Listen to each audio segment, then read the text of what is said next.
নিম্নচাপ শক্তি হারালো, যার ফলে পশ্চিমবঙ্গে দুর্যোগ কমছে এমনটা খবর পাওয়া যাচ্ছে, কিন্তু সোমবার থেকে ফের ভারী বৃষ্টির আশঙ্কা করা হচ্ছে। সম্ভাবনা তেমনটাই রয়েছে। আলিপুর আবহাওয়া দপ্তর সূত্রে যেমনটা জানা যাচ্ছে, 24 পরগনায় অতি ভারী বৃষ্টির সতর্কতা মঙ্গলবার থেকে।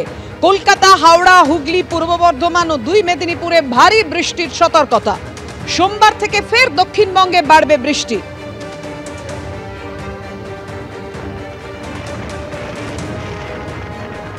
মৌসুমী নিম্নচাপ অক্ষরেখা এখনো দক্ষিণবঙ্গের উপর দিয়ে রয়েছে এবং এর যা পজিশন, যেটা মৌসুমী নিম্নচাপ অক্ষরেখার পজিশন, দক্ষিণবঙ্গের জন্য ফেভারেবল রয়েছে। যে কারণে 28 থেকে 29 তারিখ মৌসুমী নিম্নচাপ অক্ষরেখার প্রভাবে এবং জলবায়ুর প্রবেশ বঙ্গোপসাগর থেকে বেশি থাকার কারণে বৃষ্টিপাত বাড়ার সম্ভাবনা রয়েছে।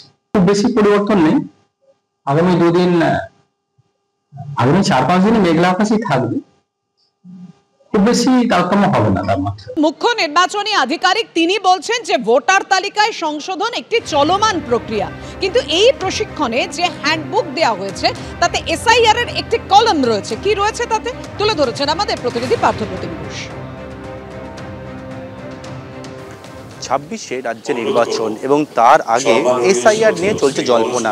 ইতিমধ্যে যারা বিএলও রয়েছেন, অন্যদিকে ইআরও, পাশাপাশি কিন্তু অন্যান্য যারা আধিকারিকরা যারা একেবারে নির্বাচনের গ্রাউন্ড লেভেলে কাজ করে, তাদের নিয়ে আজকে আলোচনা সভা এবং তাদের সেই ট্রেনিং হচ্ছে। এবং ইতিমধ্যে তাদেরকে যে বিষয়ে দেখতে পাচ্ছি, একটি দেওয়া হয়েছে ট্রেনিং সংক্রান্ত বিষয়, প্রেসিডেন্সি ডিভিশনের ট্রেনিং প্রোগ্রাম।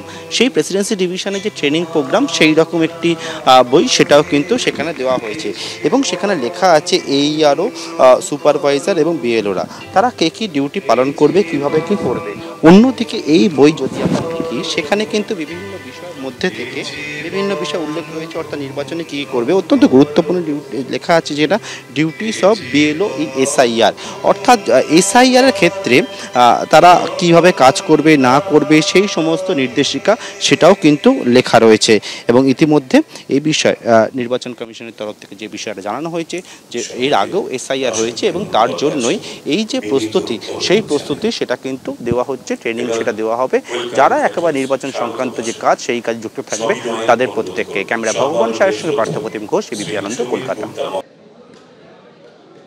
নির্বাচন কমিশন সূত্রে যে খবর পাওয়া যাচ্ছে তাতে অগস্ট মাস থেকে এ রাজ্যে এই ভোটার তালিকায় বিশেষ সংশোধনের এই কাজ সেটা শুরু হতে পারে।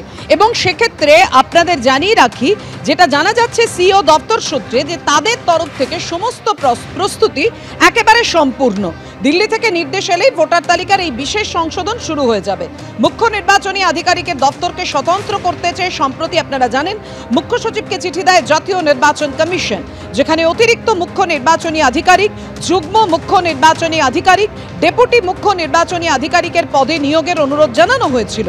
এবার সেই প্রক্রিয়া শুরু করলো নবান্ন।